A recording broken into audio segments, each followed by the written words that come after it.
नमस्कार दोस्तों, स्वागत है आपका अपने परिवार लर्निंग विद देव पर।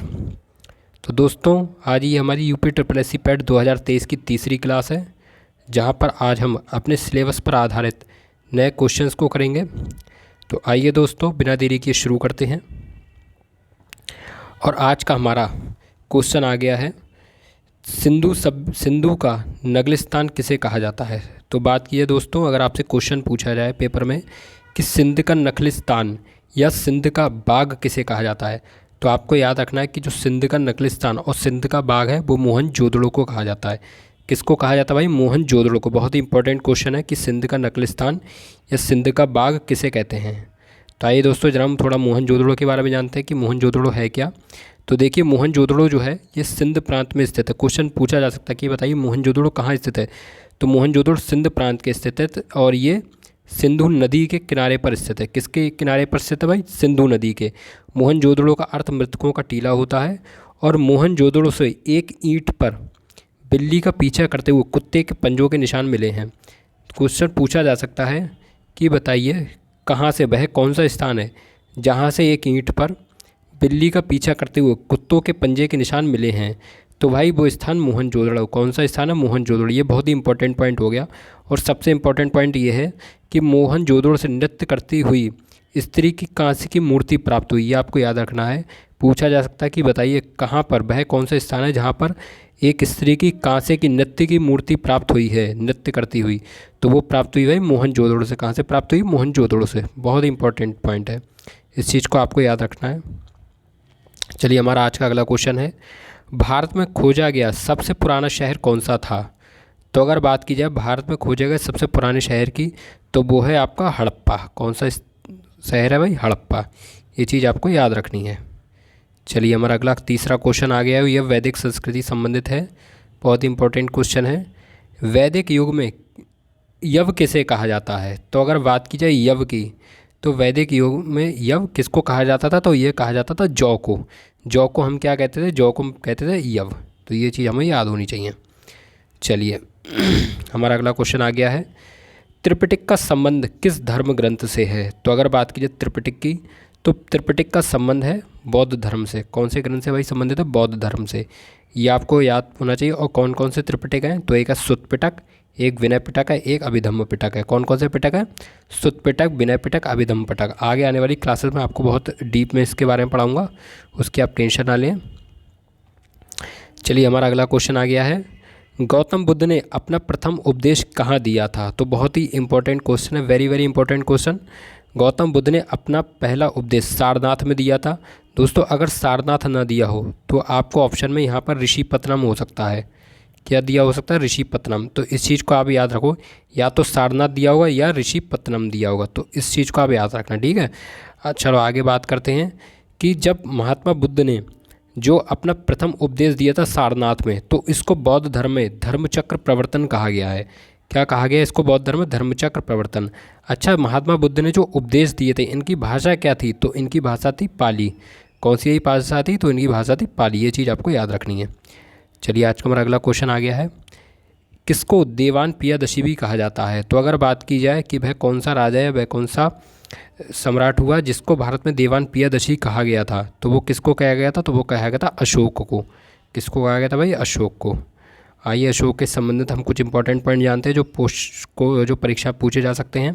पहला पॉइंट है हमारा कि पुराणों में अशोक को अशोकवर्धन कहा गया है। ठीक है, देखो क्वेश्चन कैसे पूछा जाएगा। ये पूछा जाएगा कि बताइए पुराणों में अशोक को किस नाम से पुकारा गया है। तो वहाँ पे आपको कई क्वेश्चन दे सकता है कि जैसे अशोकवर्धन वहाँ पे आपको ऑप्शन देगा अशोकवर्धन कहा गया है, या देवान पियदशी कहा गया, राजाओं का राजा कहा गया है, या महाराजा धिराज कहा गया। तो आपको याद रखना चाहिए कि पुराणों में अशोक को अशोकवर्धन कहा गया है। क्या कहा गया भाई? अशोकवर्धन।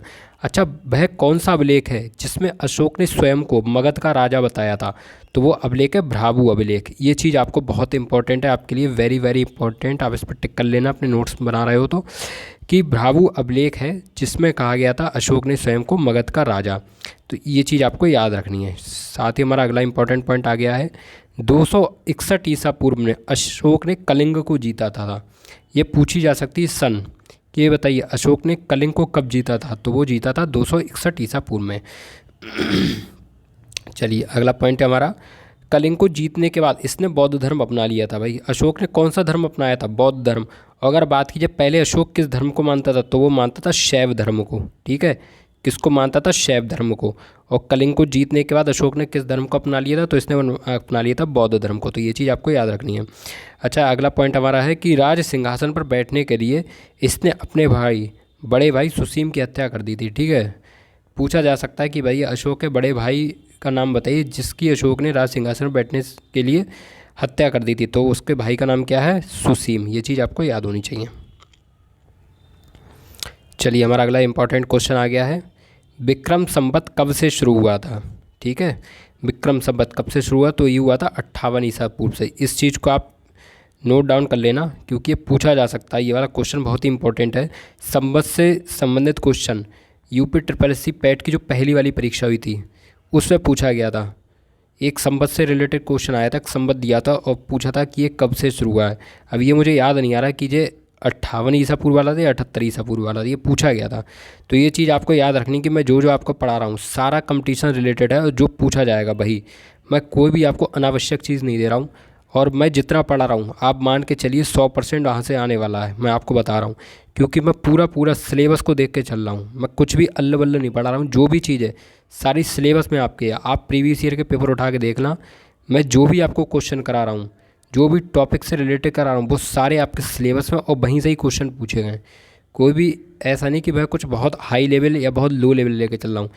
सारे टॉपिक से संबंधित जितने भी क्वेश्चन पूछे जा सकते हैं सारी संभावना है कि मेरे इस क्लास से फंसेंगे। तो ये चीज़ आपको याद रखनी है, इसलिए आप चैनल को प्लीज़ सब्सक्राइब कर लें।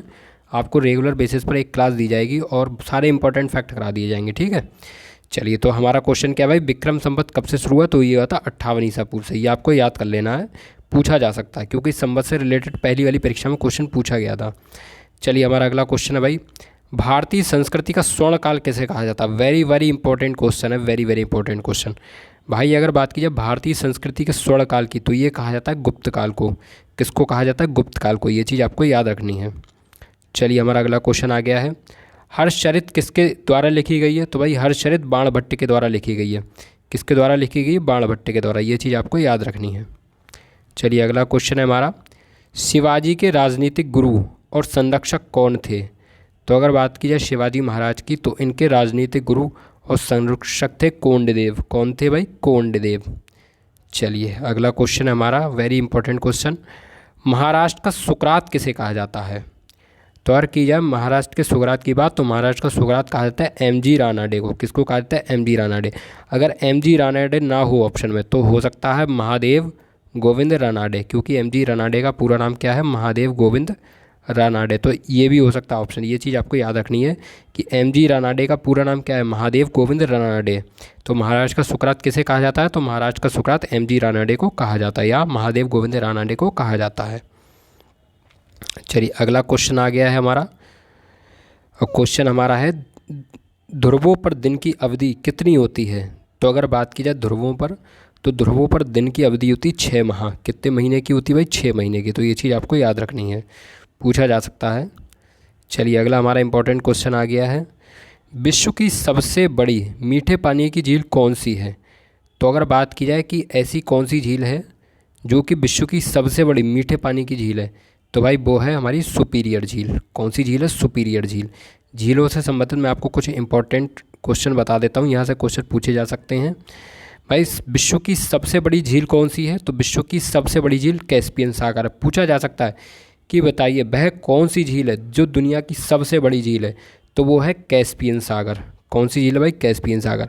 अच्छा, विश्व की सबसे गहरी झील कौन सी है? तो गहरी झील वैकॉल झील है। कौन सी झील है? वैकॉल झील।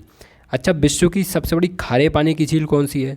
तो खारे पानी की झील कौन सी है? बॉन झील। और बॉन झील कहाँ पर है? बॉन झील है तुर्की में, और तुर्की का नाम बदलकर अभी क्या कर दिएगा? हाल ही में तुर्की है। तो इस चीज़ को भी याद रखना है, तुर्की का नाम क्या कर दिया गया? तुर्की। ये करंट अफेयर का क्वेश्चन है। फिलहाल हमारी जो विश्व की सबसे बड़ी खारे पानी की झील है तो वो है वॉन झील, और कहाँ पर है? तुर्की में। ठीक है। अच्छा, विश्व की सर्वाधिक ऊंचाई पर स्थित झील कौन सी है? तो विश्व की सर्वाधिक ऊंचाई पर स्थित झील है टिटिकाका झील। कौन सी झील है? टिटिकाका झील। अच्छा, तो ऊंचाई वाली होगी। अब ये बता दो कि भाई समुद्र तल से सर्वाधिक नीची झील कौन सी है? तो सर्वाधिक नीची झील है मृत सागर। कौन सी झील भाई? मृत सागर। और हमारा क्वेश्चन क्या था कि विश्व की सबसे बड़ी मीठे पानी की झील कौन सी थी? तो मीठे पानी की झील थी सुपीरियर झील। और विश्व की सबसे बड़ी, अगर सिर्फ ये पूछा जाए कि सबसे बड़ी झील कौन सी है, तो सबसे बड़ी झील हमारी कौन सी है? तो वो है कैस्पियन सागर। तो ये चीज़ आपने याद रख ली है, ठीक है, ये चीज़ आपको याद हो गई होगी। चलिए हमारा अगला इंपॉर्टेंट क्वेश्चन आ गया, वेरी वेरी इंपॉर्टेंट क्वेश्चन, यहाँ पर आप टिक कर लेना। पूछा जा सकता है कि भारत में सर्वाधिक बॉक्साइट उत्पन्न करने वाला राज्य कौन सा है? तो अगर बात की जाए उस राज्य की, तो वो राज्य होगा हमारा उड़ीसा। यानी कि उड़ीसा एक ऐसा राज्य है जो भारत में सबसे ज़्यादा बॉक्साइट का उत्पादन करता है। तो ये चीज़ आपको याद रखनी है। अच्छा, बॉक्साइट किसका अयस्क है, ये चीज़ भी आपको पता होनी चाहिए, पूछा जा सकता है, क्योंकि हमारे जो ज्योग्राफी उसमें एक टॉपिक दिया है खनिज संसाधन, तो ये वही वाला टॉपिक है, ठीक है, उसी संबंधित क्वेश्चन है कि बॉक्साइट किसका अयस्क है। तो बॉक्साइट है एल्यूमिनियम का अयस्क। किसका अयस्क है भाई? एल्यूमिनियम का अयस्क। तो ये आपको याद रखनी है, ठीक है।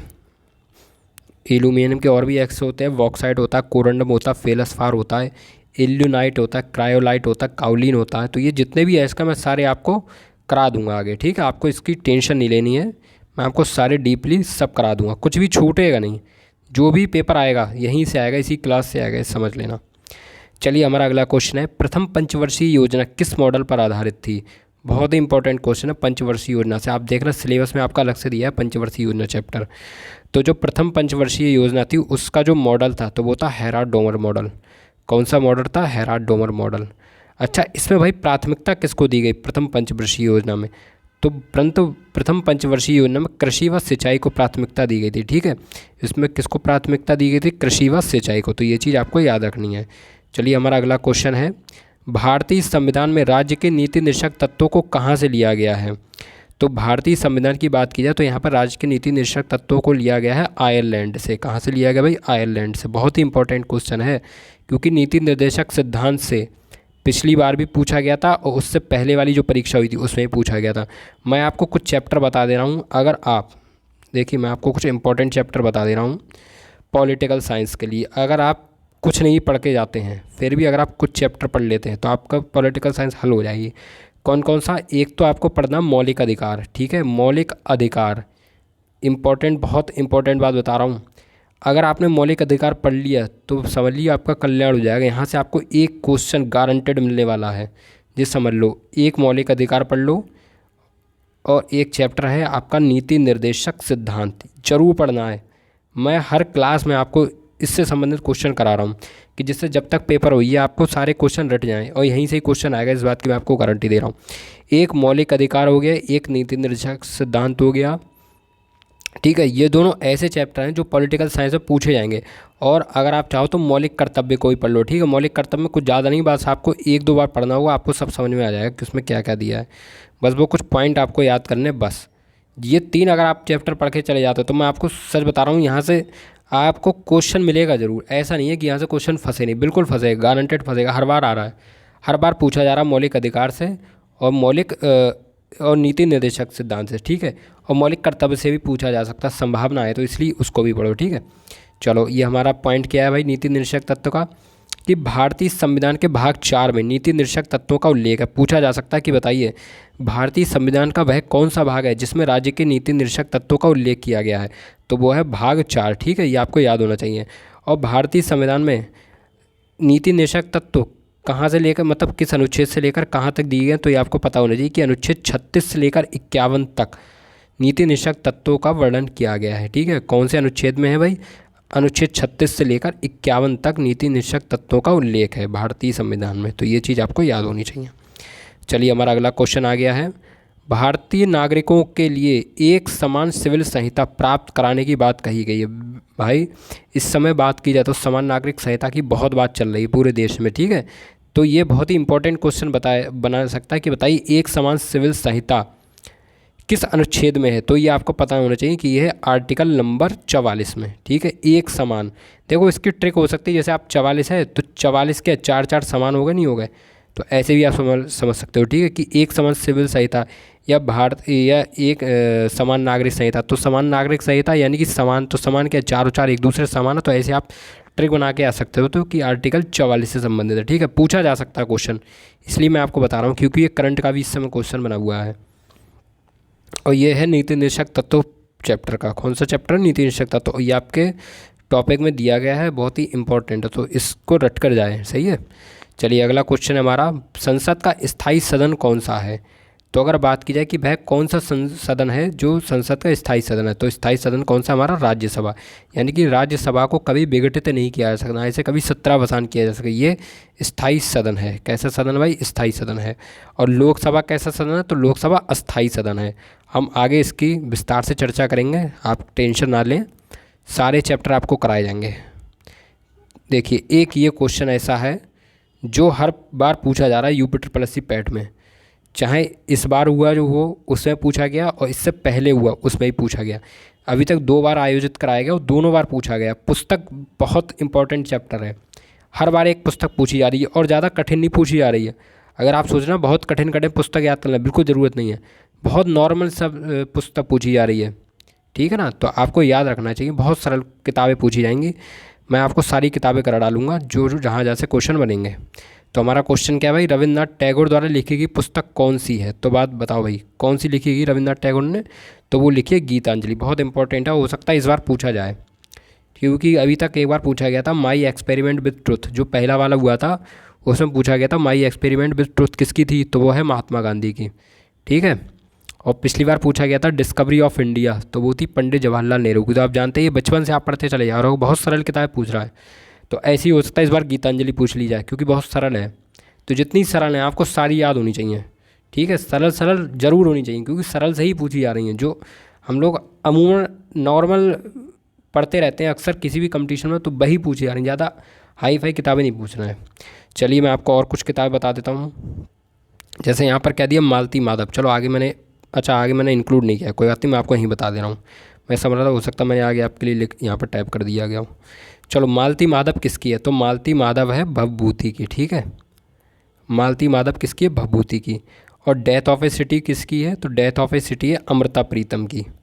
ये भी इम्पॉर्टेंट है, अमृता प्रीतम। अमृता प्रीतम की एक पुस्तक और है जो बहुत इंपॉर्टेंट है, वो है कागज ते कैनवास। ठीक है, कागज ते कैनवास, ये चीज़ आप याद रखना। अगर आपसे पूछा जाए कि बताओ कागज ते कैनवास, फिर से लिख दे रहा हूँ, कागज ते कैनवास ये किसकी है? तो ये आपको मालूम होना चाहिए कि कागज ते कैनवास है अमृता प्रीतम की। किसकी है भाई? अमृता प्रीतम की। और डेथ ऑफ ए सिटी भी अमृता प्रीतम की है। अच्छा, मुद्रा राक्षस ये पूछी जा सकती है, क्योंकि सरल है ना, हम लोग अमूमन पढ़ते रहते हैं। मुद्रा राक्षस किसकी है? ये है विशाख दत्त की। ठीक है, किसकी है? विशाख दत्त की। ये चीज़ आपको याद होनी चाहिए, बहुत इंपॉर्टेंट है, ज़्यादातर सरल ही पूछी जाएंगी, कठिन नहीं पूछेगा। चलिए अगला हमारा क्वेश्चन है, ओपेक का हेडक्वार्टर कहाँ पर है? तो बात कीजिए ओपेक के मुख्यालय की, तो ये कहाँ पर है? तो ये है वियना। वियना आ सकता है। वियना में कहाँ पर है? तो ये ऑस्ट्रिया में। ठीक है, कहाँ पर है? ऑस्ट्रिया में, ऑस्ट्रिया वियना। अच्छा, इसके भाई महासचिव कौन है? तो महासचिव ज़्यादा इंपॉर्टेंट नहीं है, पर फिर भी मालूम होना चाहिए कि इसके महासचिव है हैतम अलघिस। कौन है महासचिव? हैतम अलघिस। तो ये चीज़ आपको याद रखनी है। चलिए हमारा अगला इंपॉर्टेंट क्वेश्चन आ गया है, वेरी वेरी इंपॉर्टेंट क्वेश्चन। राष्ट्रीय एकता दिवस कब मनाया जाता है? तो राष्ट्रीय एकता दिवस मनाया जाता है 31 अक्टूबर को। कब मनाया जाता है? 31 अक्टूबर को। अच्छा, कुछ और दिवस हम देख लेते हैं। पिछली बार जो अभी जो पैट हुआ था ये वाला, जी अभी इससे पहले हुआ था, मतलब एक तो अभी होने जा रहा है और एक इससे पहले जो अभी हाल फिलहाल में पैट हुआ था, इसमें पूछा गया था भारतीय वायुसेना दिवस। तो ये कब हुआ था? 8 अक्टूबर को। तो आप ध्यान रखें, देखो मैं आपको जो भी पढ़ा रहा हूँ ना, सब कुछ सिलेबस से पढ़ा रहा हूँ, जो जो आते हैं क्वेश्चन वही मैं आपको करा रहा हूँ। दिवस से क्वेश्चन हमेशा आएगा, एक दिवस से क्वेश्चन मान के चलो आना ही आना है, एक किताब का मान के चलो आना ही आना है। ठीक है, और राजधानी का मान के चलो वो भी आना है, और मुद्रा का मान के चलो। हर बार पूछा जाएगा, एक देश देगा उसकी राजधानी पूछेगा, मुद्रा पूछेगा, किताब पूछेगा, दिवस पूछेगा। और अभी मैंने जो आपको बताया था, कहाँ से? मौलिक अधिकार से क्वेश्चन पूछा जाएगा, नीति निर्देशक तत्व से पूछा जाएगा, और मौलिक कर्तव्य से पूछा जा सकता है। इसकी संभावना लग रही है कि मौलिक कर्तव्य से पूछा जाएगा। तो ये कुछ चीज़ें हैं जो आनी ही आनी है, और अगर ये चीज़ आपने पकड़ ली तो समझो यहाँ से आपका एक भी क्वेश्चन नहीं छूटेगा, और मैं आपको सारी चीज़ें रटवा दूंगा। तो इसलिए आप बस चैनल पर बने रहें, भरोसा रखें, मैं आपका ये भी क्वेश्चन नहीं छूटने दूंगा, मेरी पूरी गारंटी है, मेरी कोशिश है कि मैं आपका पूरा 100% पेपर फंसा दूं। हालांकि 100% का दावा बहुत कठिन होता है और 100% बहुत मुश्किल पड़ता है, अगर हो जाता तो भगवान की कृपा है, लेकिन फिर भी मेरी कोशिश है कि मैं आपको 100% फंसा के दूँ, क्योंकि यूपिटर से बैट कोई बहुत बड़ा हुआ नहीं है, नॉर्मल से ही क्वेश्चन पूछे जाएंगे। चलिए, अंतर्राष्ट्रीय बालिका दिवस कब मनाया जाता है? तो ये मनाया जाता है 11 अक्टूबर को, याद होना चाहिए हमें, ठीक है। अंतर्राष्ट्रीय बालिका दिवस कब मनाते हैं? 11 अक्टूबर को। और राष्ट्रीय डॉल्फिन दिवस कब मनाते हैं? 5 अक्टूबर को, ठीक। कब मनाते हैं भाई? 5 अक्टूबर को। तो ये चीज़ आपको याद होनी चाहिए। चलिए, ये हमारा करंट अफेयर से रिलेटेड क्वेश्चन आ गया है। वर्ष 2023 में कौन सा विश्व हिंदी सम्मेलन आयोजित किया गया है? तो अगर बात की जाए इस वर्ष 2023 की, तो इसमें 12वां विश्व हिंदी सम्मेलन आयोजित किया गया। कौन सा हिंदी सम्मेलन भाई? 12वां। ये चीज़ आपको याद होनी चाहिए। अच्छा, ये आयोजित कहाँ किया गया था? तो इसका आयोजन हुआ था नांडी, फिजी में, ठीक। फिजी में एक जगह कहाँ क्या है? नांडी। तो ये नांडी फिजी में आयोजित हुआ था। और भारत की तरफ से इसमें किसने पार्टिसिपेट किया था? तो ये किया था विदेश मंत्री एस जयशंकर ने। अगर पूछा जाए कि भारत की तरफ से इसमें किसने भाग लिया था, तो वो लिया था विदेश मंत्री एस जयशंकर ने। तो ये आपको याद होना चाहिए। अच्छा, कहाँ आयोजित हुआ था? नांडी, फिजी में। और ये कौन सा विश्व हिंदी सम्मेलन था? तो ये था 12वां। ये पॉइंट आपको रट जाए। चलिए, बहुत ही इंपॉर्टेंट क्वेश्चन आ गया है। लता दीनानाथ मंगेशकर पुरस्कार 2023 से किसे सम्मानित किया गया है? तो अगर बात की जाए लता दीनानाथ मंगेशकर पुरस्कार 2023 की, तो इसे सम्मानित किया गया भाई आशा भोसले को। किसको सम्मानित किया गया? आशा भोसले जी को। तो ये चीज़ आपको याद रखनी है। चलिए, हमारा अगला क्वेश्चन आ गया है, बहुत ही इंपॉर्टेंट क्वेश्चन है। भारत को टीबी मुक्त बनाने का लक्ष्य रखा गया है, तो भाई कब तक का रखा गया है? तो ये बनाएगा 2025 तक का, यानी कि भारत का लक्ष्य है कि वर्ष 2025 तक भारत को जो टीबी नाम की बीमारी है उससे मुक्त कर दिया जाएगा। चलिए, अब यहाँ पर कुछ इम्पोर्टेंट लक्ष्य आ गए हैं, ये मैं आपको सारे करा दूंगा जितने भी हैं, लेकिन अभी हम यहाँ पर 5 लक्ष्य को देखते हैं इस क्लास में अलग से। तो भाई कौन कौन से लक्ष्य रखे हैं? तो भारत सरकार की तरफ से एक बहुत ही इंपॉर्टेंट लक्ष्य रखा गया है कि किसानों की आय दोगुना करने का। कब तक की जाएगी? तो वर्ष 2024 तक। पहले ये लक्ष्य था 2022 तक का, लेकिन अब केंद्र सरकार ने इसको 2 साल बढ़ाकर 2024 कर दिया गया। तो अगर आपसे पूछा जाए कि भारत सरकार का किसानों की दोगुना आय करने का लक्ष्य कब तक निर्धारित किया गया, तो ये निर्धारित किया गया वर्ष 2024 तक। अच्छा, वेरी वेरी इंपॉर्टेंट आ गया यहाँ से कि भारत को $5 ट्रिलियन की इकोनॉमी बनाने का लक्ष्य कब तक का है? तो ये भी है वर्ष 2025 तक, ठीक है। कब तक का भाई? वर्ष 2025 तक। और भारत को विश्व की तीसरी सबसे बड़ी अर्थव्यवस्था बनाने का लक्ष्य कौन सा है? तो यह वर्ष 2030 तक। अच्छा, अगला है हमारा, भारत से पूर्ण रूप से मलेरिया उन्मूलन का लक्ष्य क्या, कब तक का? यानी कि जैसे अभी हमने पढ़ा ना कि टीबी मुक्त भारत, तो वो कब तक का है? 2025 तक का। ऐसे ही मलेरिया उन्मूलन का लक्ष्य कब तक का है? तो वो है 2030 तक का। तो ये चीज़ आपको याद होनी चाहिए। और अगला हमारा क्या है, भारत द्वारा शून्य कार्बन उत्सर्जन का लक्ष्य कब तक का है? तो ये है हमारा 2070 तक का। तो ये भी आपको याद होना चाहिए। ये सारे इंपॉर्टेंट पॉइंट मैंने आपको करा दिए, और यहाँ से अगर भगवान ने चाहिए तो एक ना एक आपको क्वेश्चन मिल जाएगा, ठीक है। इसके लिए आप टेंशन ना लें। हमारा अगला क्वेश्चन है, इनमें से कौन सा खिलाड़ी मुक्केबाजी से संबंधित है? तो भाई इनमें मुक्केबाजी से संबंधित कौन है? तो लवलीना बोरगोहेन है। पहली वाली क्लास में मैंने आपको बताया था, कौन सी बताई थी? निखत जरीन बनाई थी। तो ये आपको याद होना चाहिए कौन कौन से खिलाड़ी जो हैं संबंधित खेलों से हैं, ठीक है, खेलों से संबंधित, तो ये आपको याद होना चाहिए। चलिए, हम कुछ और जानते हैं भाई। अच्छा भाई, बजरंग पूनिया किससे संबंधित हैं? तो बजरंग पूनिया पहलवान है, ठीक है। ये किससे संबंधित? कुश्ती संबंधित है। तो ये कौन है? पहलवान। हेमा दास कौन है? धावक। और सुनील बहादुर कौन है? Lawn bowls. तो ये खिलाड़ी ज़रूर आपको पता होने चाहिए, ठीक है, कि कौन से खिलाड़ी किससे संबंधित है। तो दोस्तों, इसी के साथ आज की हमारी क्लास कंप्लीट हो गई है। अगर आपको हमारी क्लास पसंद आई तो प्लीज़ क्लास को लाइक करना, चैनल को सब्सक्राइब करना और बेल आइकन को प्रेस करना। और दोस्तों, हमारी तरफ से यूपीट्रिपल पैट 2023 के लिए ताबड़तोड़ तरीके से लगातार क्लासेस कराई जा रही हैं। तो उसकी आप टेंशन लें, आपका सारा सिलेबस टॉपिक वाइज कराया जाएगा। और पेपर से पहले पहले हम आपका रिवीजन भी करा देंगे। जितना हम आपको पढ़ाएंगे सारा हम आपको रिवीजन के थ्रू रटा देंगे। तो इसकी आप टेंशन ना लें, आपके बहुत अच्छे नंबर आने वाले हैं। तो प्लीज़ दोस्तों, चैनल को सब्सक्राइब जरूर कर लेना और बेल आइकन को प्रेस कर लेना, जिससे आपको लगातार कंटिन्यू बेसिस पर हमारी क्लास फ्री में मिलती रहे। तो ठीक है दोस्तों, इसी के साथ विदा लेते हैं और मिलते हैं अगले नेक्स्ट क्लास में। तब तक के लिए नमस्कार, जय हिंद, वंदे मातरम।